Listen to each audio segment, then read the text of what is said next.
प्यारे बच्चों, मैं सुशील कुमार एक बार फिर आप सभी का स्वागत करता हूं। आज हम एक्सरसाइज 6.2 के लिए बेसिक करेंगे। प्यारे बच्चों, हमने 6.1 में कोनों के प्रकार के साथ साथ जो कोनों के युग्म है उसके बारे में जानकारी प्राप्त की थी। उसमें हमने जो हमारे आसन कोण है और जो रेखीय युग्म है उसके साथ साथ शीर्षाभिमुख कोनों के बारे में सीखा था। अब हम आगे बढ़ते हैं। आज का जो हमारा टॉपिक है वो है समांतर रेखाएं और तिर्यक रेखाएं। और समांतर रेखाओं और तिर्यक रेखाओं से जो कोण बनते हैं उनके जो गुण हैं उन कोणों को हम क्या बोलते हैं और उनके क्या गुण हैं इसके बारे में हम सीखेंगे। तो प्यारे बच्चों, सबसे पहले हम बात करते हैं तिर्यक रेखा की।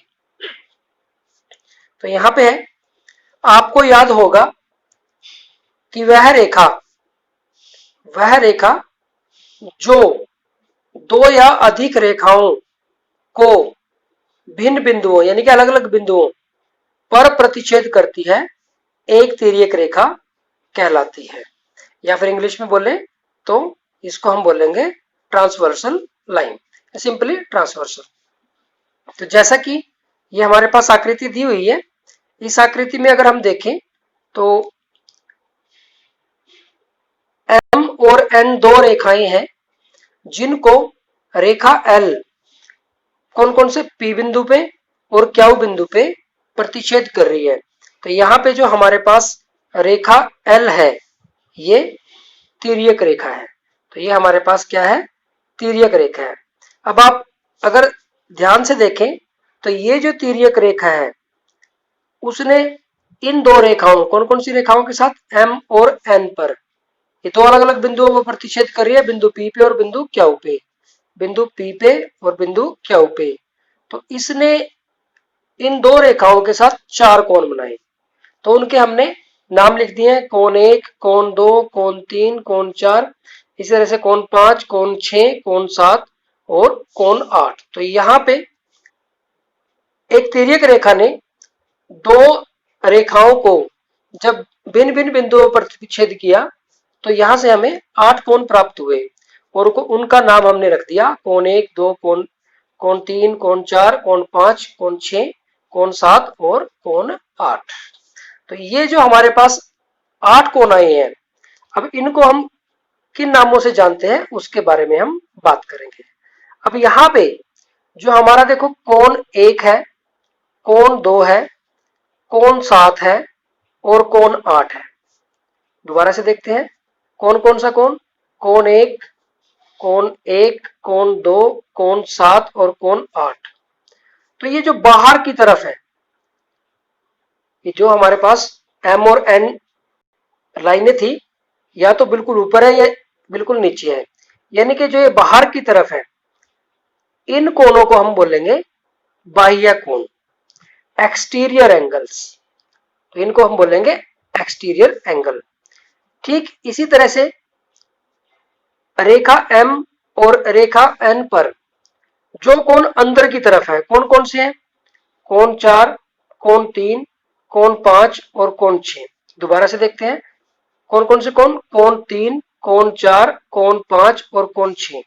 अगर आप इन चारों कोणों को देखें ध्यान से तो ये इन दोनों रेखाएं M और N के अंदर की तरफ है, तो इनको बोलेंगे अंतः कोण। कौन कौन से? कोण 3, कोण 4, कोण 5, कोण 6, इनको हम बोलेंगे अंतः कोण, जिसको इंग्लिश में बोलते हैं इंटीरियर एंगल। तो प्यारे बच्चों, इन 8 कोण में से कोण 1, 2 और 7, 8 ये तो है हमारे पास बाह्य कोण, एक्सटीरियर एंगल। और बाकी के जो 4 बच गए, कोण 3, 4, 5, 6, 7, 8, ये हमारे पास है इंटीरियर एंगल्स, अंतः कोण। आगे बढ़ते हैं। अब ये जो हमारे पास 8 कोण बचे हैं, इसमें जो कोणों के युग्म है उसमें सबसे पहले आता है संगत कोण। तो कौन से इसमें कौन संगत कोण है, जिसको इंग्लिश में बोलेंगे कोरस्पोंडिंग एंगल। तो संगत कोण या कोरस्पोंडिंग एंगल। तो इसमें हमारे पास प्यारे बच्चों 4 सेट है संगत कोणों के। अब देखो यहां पे कोण 1 और कोण 5, कोण 1 और कोण 5 ये संगत कोण है। ठीक इसी तरह से कोण 2 और कोण 6 ये भी संगत कोण है। ठीक इसी तरह से कोण 4 और कोण 8 ये भी हमारे पास संगत कोण है।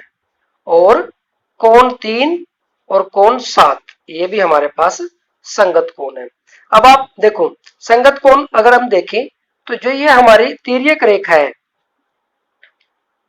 इस तिर्यक रेखा के एक तरफ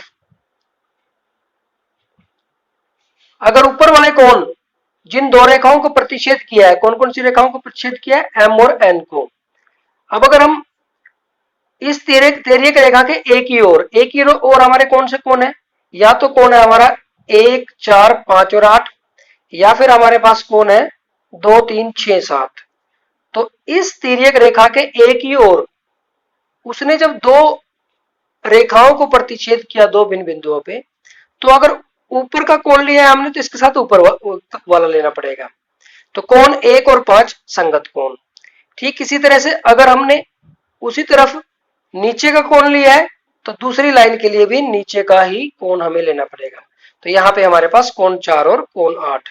अब अगर दूसरी तरफ की बात करें, इस तरफ की बात करें, तो ऊपर वाला कोण लिया है तो ऊपर के साथ ऊपर वाले लेंगे, यानी कि कोण 2 और कोण 6 हमारे पास संगत कोण होंगे।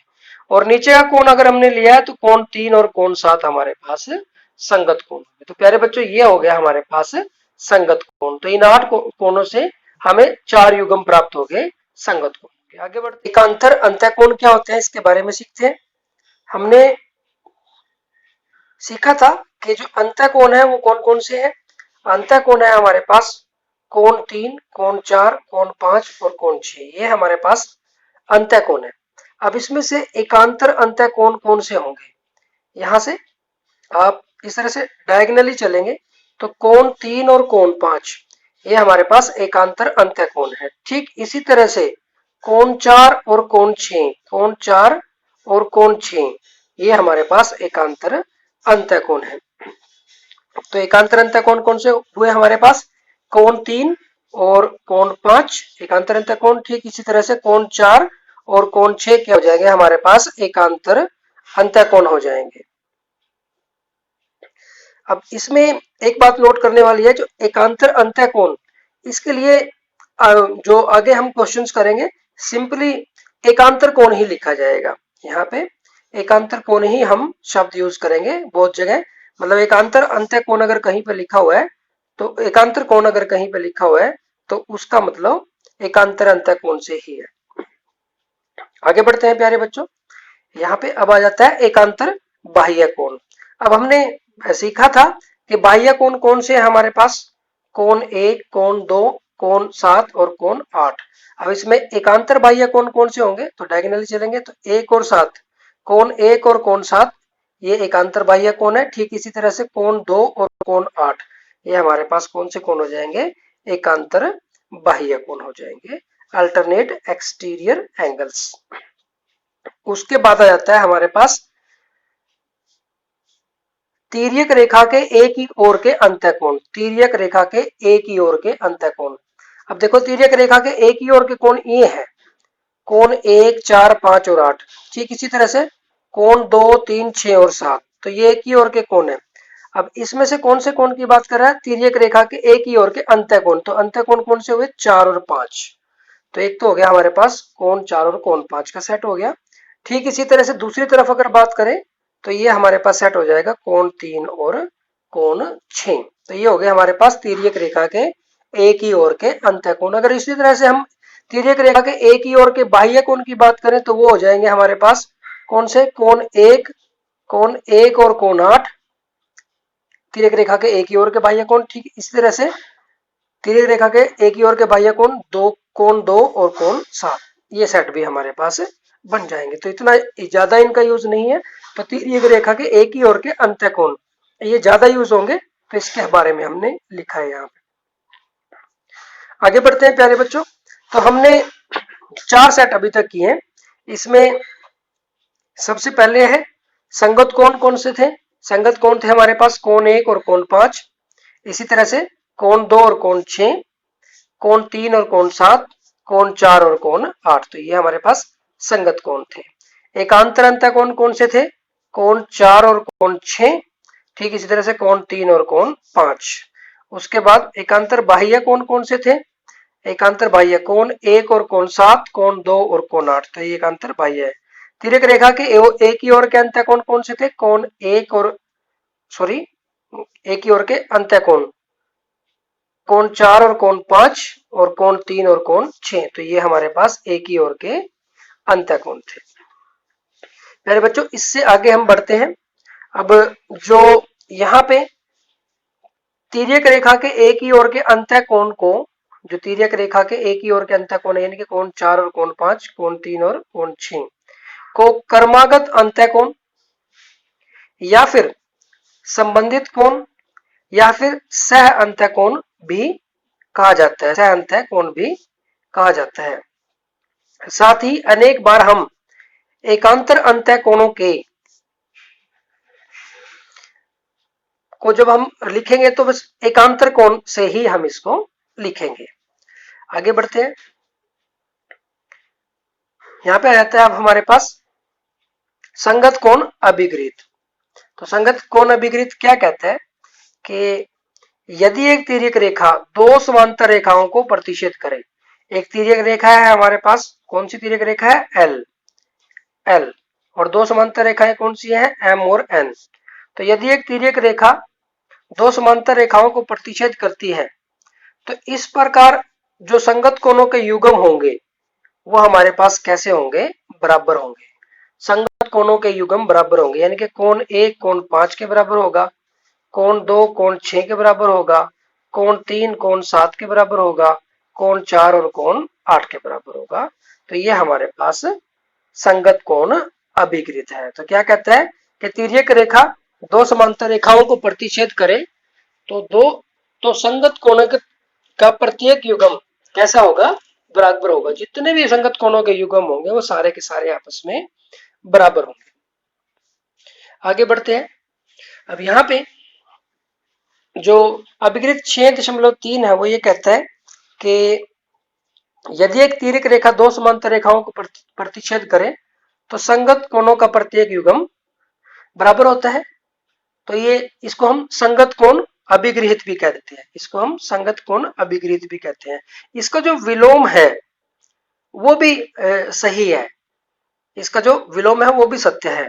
तो संगत कोण अभिगृहित का जो विलोम है उसको किस तरह से लिखेंगे कि यदि एक तिर्यक रेखा दो रेखाओं को इस प्रकार प्रतिच्छेद करे कि संगत कोण का एक युग्म बराबर हो तो दोनों रेखाएं कैसी होंगी? परस्पर समांतर होगी। यानी कि संगत कोणों का अगर एक भी युग्म बराबर हो गया तो इससे क्या होगा? वो दोनों रेखाएं कैसी होंगी? समांतर होगी।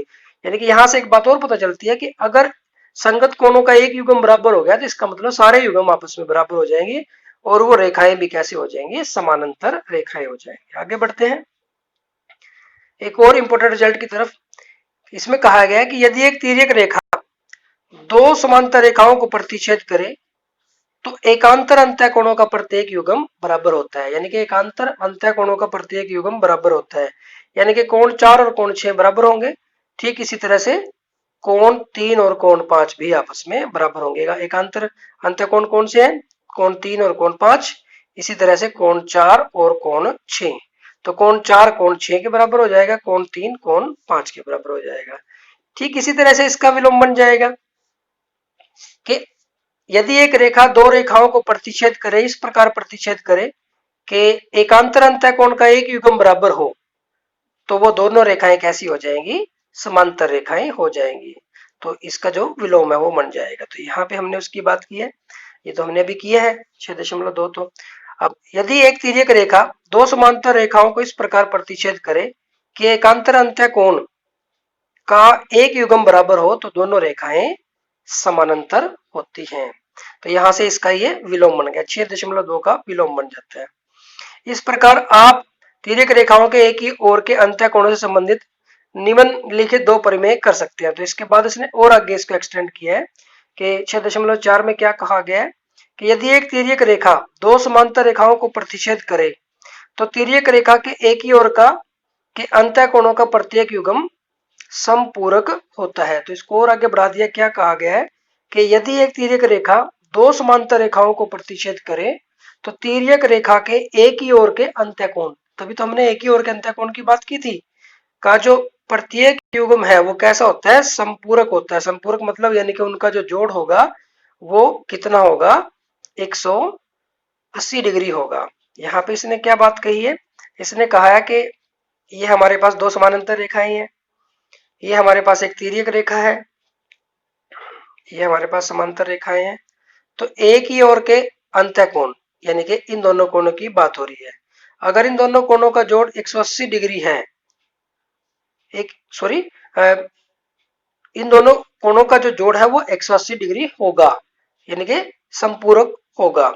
और ठीक इसी तरह से अगर एकांतर एक ही ओर के अंतःकोणों का योग संपूरक होगा तो वो रेखाएं कैसी होंगी, समानांतर होंगी। यानी कि अगर जो रेखाएं हैं वो समानांतर हैं तो तिर्यक रेखा के एक ही ओर के अंतःकोण ये संपूरक होंगे। अगर एक रेखा दो रेखाओं को इस प्रकार प्रतिच्छेद करे कि एक ही ओर के अंतःकोणों का युग्म संपूरक है तो रेखाएं समानांतर होंगी, यानी कि ये एक दूसरे के विलोम होंगे। तो प्यारे बच्चों, ये हमने जो युग्म बनेंगे उनके बारे में सीखा। ठीक इसी तरह से समांतर रेखाओं से संबंधित एक और इंपॉर्टेंट परिमेय जाता है, वे रेखाएं जो एक ही रेखा के समानांतर हों, वो रेखाएं जो एक ही रेखा के समांतर हों परस्पर समांतर होती है। तो वो रेखाएं जो एक ही रेखा के समानांतर हो तो वो आपस में भी समांतर होगी। अब देखो, वे रेखाएं जो एक ही रेखा के समानांतर हो, मान लो जो L है वो M के समांतर है और जो N है वो भी M के समांतर है, तो इसका मतलब जो L और N है वो भी कैसे होंगी, समानांतर होंगी आपस में। तो ये किसी के लिए भी कर सकते हो। मान लो जो M है, मान लो जो M है वो L के समांतर है और जो N है वो भी L के समांतर है, तो इसका मतलब M और N भी समांतर होगी। तो ये जो परिमेय है वो दो रेखाओं या दो से ज्यादा जितनी भी रेखाएं हैं उन सब के लिए सत्य है। तो प्यारे बच्चों, ये था हमारे पास आज का टॉपिक जिसमें हमने एक तिर्यक रेखा और दो रेखाओं के बीच में जो बने कोण है उनके नामकरण के बारे में सीखा। इसके साथ साथ एक तिर्यक रेखा दो समानांतर रेखाओं को जब प्रतिच्छेद करती है दो भिन्न बिंदुओं पे, तो इस तरह से बने जो कोण है उनके जो युग्म है उनके बीच में क्या संबंध है, इसके बारे में विस्तार पूर्वक चर्चा की। Thank you very much.